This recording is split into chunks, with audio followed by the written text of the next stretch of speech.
Subscribe and click please. High schedule preview of 2019 Alabama Crimson Tide. The Alabama Crimson Tide were a juggernaut in 2018 until Nick Saban's squad laid a dud in the college football playoff national championship against Clemson. They'll look to move past that in 2019, and it begins with the A-Day game on April 13 at Bryant-Denny Stadium. Saban has lured another top-ranked recruiting class to Tuscaloosa, but there are still questions that need to be answered about the newcomers and some veterans.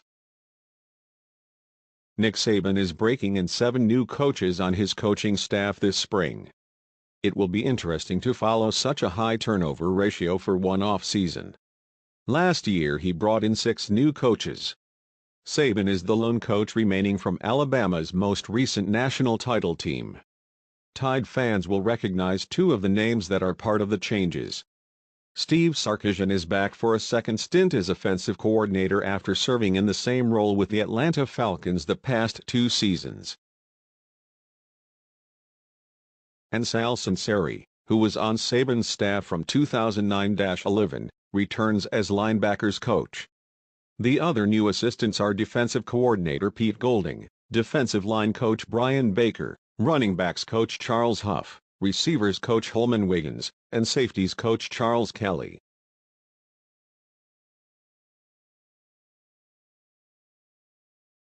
Alabama will enter the spring with a few guys to replace along the offensive line.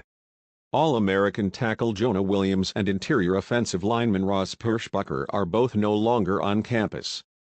Williams should be a can't-miss NFL draft pick, and Perschbacher was versatile enough to play center and both guard positions over the course of his 57-game career.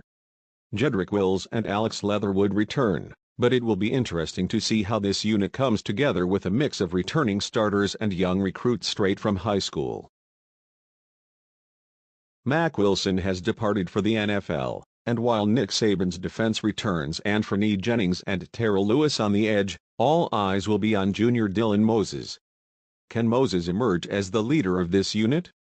His game resembles former standout and current Tennessee Titan Rashaan Evans, so that's a reason to believe if you're an Alabama fan.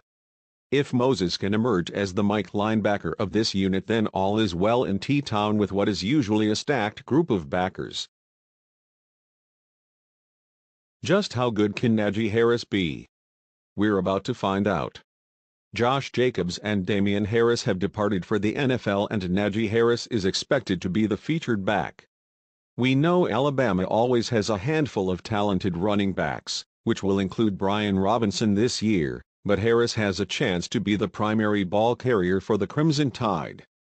He averaged nearly 7 yards per carry last season to total 783 rushing yards and 4 touchdowns. Assuming he gets enough carries, the rising junior has a chance to post a 1,000-yard season and rank among the top ground gainers in the SEC. If there is one thing that drives Alabama fans nuts, it is their kickers. Joseph Bulovas returns as the place kicker, but in comes Will Reichard, from nearby Hoover High School, one of the 15 early enrollees that will take part in spring practice. The two are expected to compete for the starting job this spring, and it's a competition that will probably carry over into the summer and perhaps into fall camp. Bulovas was 14 of 18 last year on field goal attempts, while Reichard was the #1 kicking recruit in the 2019 class, according to 247 Sports composite rankings.